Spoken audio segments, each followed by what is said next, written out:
ગાંધીનગરમાં મુખ્યમંત્રી ભૂપેન્દ્ર પટેલે રાજ્યના જિલ્લાઓમાં ફળવાયેલી 28 નવી અદ્યતન મોબાઈલ ફોરેન્સિક વાનને ફ્લેગ ઓફ કરાવ્યો હતો। આ કાર્યક્રમમાં ગૃહ રાજ્યમંત્રી હર્ષ સંઘવી પણ ઉપસ્થિત રહ્યા હતા।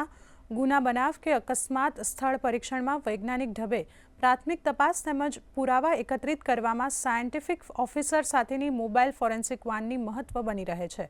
રાજ્યમાં આવી વધુ મોબાઈલ ફોરેન્સિક વાન કાર્યરત થવાથી ફોરેન્સિક ક્ષમતામાં વધારો થયો છે।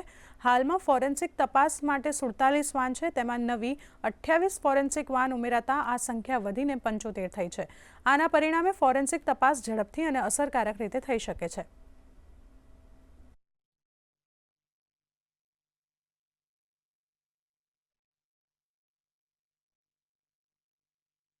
મોબાઈલ ફોરેન્સિક લેબ ની 28 જેટલા યુનિટોનું લોકાર્પણ કરવામાં આવ્યું છે।